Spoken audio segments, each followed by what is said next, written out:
ನಮಸ್ಕಾರ ಸ್ನೇಹಿತರೆ, ಇಂದು ನಾನು ನಿಮಗೆ ರಹಸ್ಯ ಗಣಪತಿಯನ್ನು ತೋರಿಸುತ್ತೇನೆ.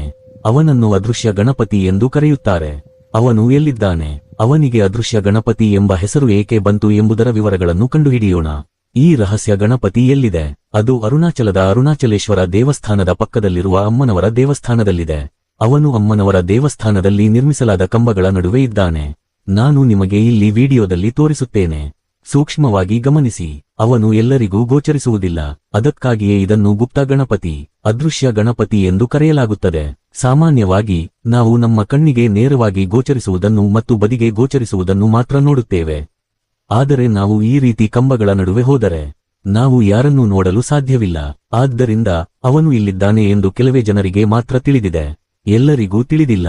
ಅದಕ್ಕಾಗಿಯೇ ಇದನ್ನು ಅದೃಶ್ಯ ಗಣಪತಿ, ಗುಪ್ತ ಗಣಪತಿ ಎಂದು ಕರೆಯಲಾಗುತ್ತದೆ. ನಿಮ್ಮಲ್ಲಿ ಎಷ್ಟು ಮಂದಿ ಇಲ್ಲಿಯವರೆಗೆ ಅರುಣಾಚಲದಲ್ಲಿ ಭಗವಂತನ ದರ್ಶನ ಪಡೆದಿದ್ದೀರಿ? ಕಾಮೆಂಟ್ ಮಾಡಿ. ಅವನು ನಿಜವಾಗಿಯೂ ಇಲ್ಲಿದ್ದಾನೆ ಎಂದು ನಿಮಗೆ ತಿಳಿದಿದೆಯೇ? ಅನೇಕ ಜನರು ಇಲ್ಲಿ ಧ್ಯಾನ ಮಾಡುತ್ತಾರೆ. ಭಗವಂತನಿಂದ ನಾವು ಏನನ್ನಾದರೂ ಬಯಸಿದರೆ ಆ ಆಸೆ ಖಂಡಿತವಾಗಿಯೂ ಈಡೇರುತ್ತದೆ ಎಂದು ನಂಬಲಾಗಿದೆ. ಅದೇ ರೀತಿ ಯಾವುದೇ ಕೆಲಸ ಮಾಡುವಾಗ ನಮಗೆ ಸ್ವಲ್ಪ ಜ್ಞಾನ ಸಿಕ್ಕರೆ ಆ ಜ್ಞಾನವು ದೂರವಾಗುತ್ತದೆ ಎಂದು ನಂಬಲಾಗಿದೆ. ಈ ಬಾರಿ ನೀವು ಅರುಣಾಚಲಕ್ಕೆ ಹೋದರೆ ಖಂಡಿತವಾಗಿಯೂ ಗುಪ್ತ ಗಣಪತಿಯ ದರ್ಶನ ಪಡೆಯಿರಿ. ಇದನ್ನು 10 ಜನರೊಂದಿಗೆ ಹಂಚಿಕೊಳ್ಳಿ.